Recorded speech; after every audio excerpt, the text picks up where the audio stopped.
ঈদুল আজহাকে সামনে রেখে শুরু হয়েছে ট্রেনের অগ্রিম টিকিট সংগ্রামের নতুন পর্ব। শনিবার সকাল ৮টা থেকে ২৬ মে যাত্রার পশ্চিমাঞ্চলীয় আন্তনগর ট্রেনের টিকিট বিক্রি শুরু হতেই অনলাইনে দেখা যায় যাত্রীদের ব্যাপক চাপ। দুপুর ২টা থেকে শুরু হবে পূর্বাঞ্চলীয় ট্রেনের টিকিট বিক্রি। বাংলাদেশ রেলওয়ের বিশেষ ঈদ কর্মপরিকল্পনা অনুযায়ী এবার শতভাগ টিকিট অনলাইনের মাধ্যমে বিক্রি করা হচ্ছে। ঈদের আগে ধাপে ধাপে ৫ দিনের অগ্রিম টিকিট ছাড়া হচ্ছে। এরই মধ্যে ২৩, ২৪ ও ২৫ মে যাত্রার টিকিট বিক্রি শেষ হয়েছে। আগামী ১৭ মে বিক্রি হবে ২৭ মে যাত্রার টিকিট।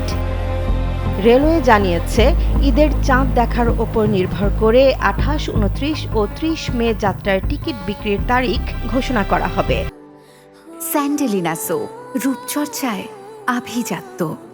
একজন যাত্রী একবারে সর্বোচ্চ ৪টি টিকিট কিনতে পারবেন, তবে ঈদের অগ্রিম টিকিট কোনোভাবেই ফেরত বা রিফান্ড করা যাবে না। এদিকে যাত্রার দিন মোট আসনের ২৫% স্ট্যান্ডিং টিকিট স্টেশন কাউন্টার থেকে বিক্রি করা হবে বলে জানিয়েছে কর্তৃপক্ষ। তবে উচ্চ শ্রেণীর যাত্রীদের জন্য এই সুবিধা থাকছে না। ফলে ঘরমুখো মানুষের একটি বড় অংশ এখন নির্ভর করছেন অনলাইন টিকিট সংগ্রামের ওপর। প্রতি বছরের মতো এবারও ঈদযাত্রাকে কেন্দ্র করে টিকিট পাওয়া নিয়ে উদ্বেগ, প্রতিযোগিতা ও সার্ভারের চাপ নিয়ে শুরু হয়েছে নতুন দুশ্চিন্তা। যাত্রীরা বলছেন, দীর্ঘ সময় অপেক্ষা করেও অনেকেই টিকিট পাচ্ছেন না। সব মিলিয়ে ঈদযাত্রাকে স্বস্তিদায়ক করতে রেলওয়ের সক্ষমতা নিয়ে প্রশ্ন উঠছে। এখন দেখার বিষয়, অতিরিক্ত যাত্রীর চাপ সামাল দিয়ে কতটা নির্বিঘ্ন ও স্বস্তির ঈদযাত্রা নিশ্চিত করতে পারে বাংলাদেশ রেলওয়ে।